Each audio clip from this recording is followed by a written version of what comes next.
एक रमगाद नाम का गांव था। वहां एक राजू नाम का व्यक्ति रहता था। वे अपने पिता के साथ रहता था। उसके पिता काफी बीमार रहते थे और दिन पर दिन बीमारी के कारण कमजोर होते जा रहे थे। राजू लकड़ियों का काम करता था। वह जंगल से लकड़ियां कटकर बाजार में बेचता था, जिससे उसके घर का गुजारा चल रहा था।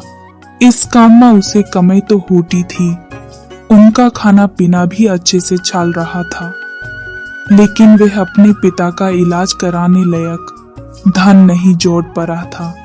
लेकिन वह अपने पिता से कहता है, पिताजी आप फिक्र मत करिए, मैं कल से और ज्यादा मेहनत करूंगा और ज्यादा धन कमाऊंगा, जिससे मैं आपका इलाज करवा सकूं। उसके पिताजी कहते हैं, बेटा तुम मेरी फिक्र मत करो, मेरी तो उम्र होगी है, आज एनएच तो कल जाना ही है।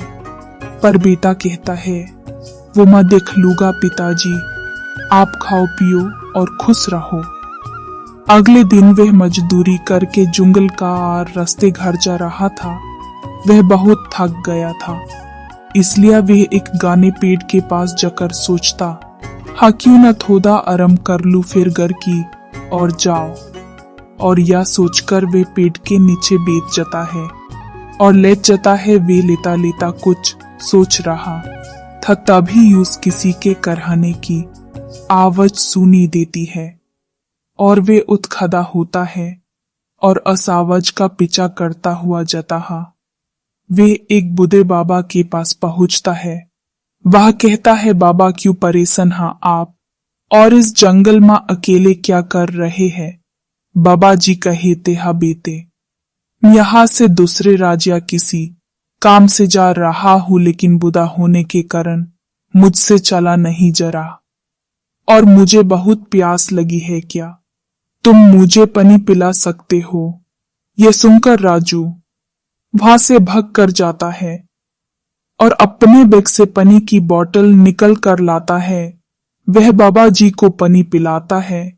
पानी पीकर बाबा जी चैन की सांस लेते हैं।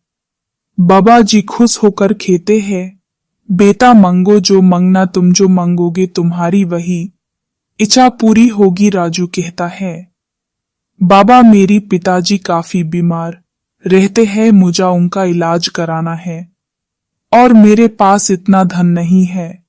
मेरा मार्गदर्शन करे बाबा जी, मेरा उनके अलावा इस दुनिया में कोई एनएची है।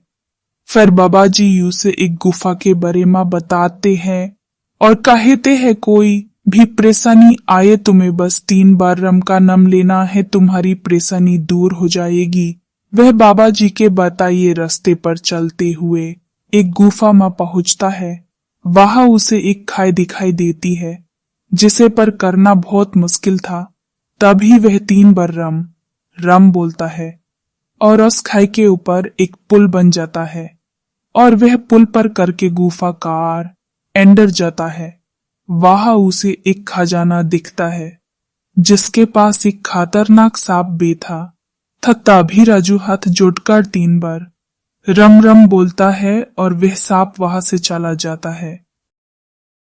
राजू वह खजाने का डिब्बा उठाकर वहां से चला जाता है और घर जाकर अपने पिताजी को सारी बातें बताता है, जिससे वे दोनों काफी खुश होते हैं। दोस्तों, इस कहानी से हमें ये सीख मिलती है कि हमें सदा ईमानदारी के रास्ते पर चलना चाहिए। एक दिन सफलता जरूर मिलती है।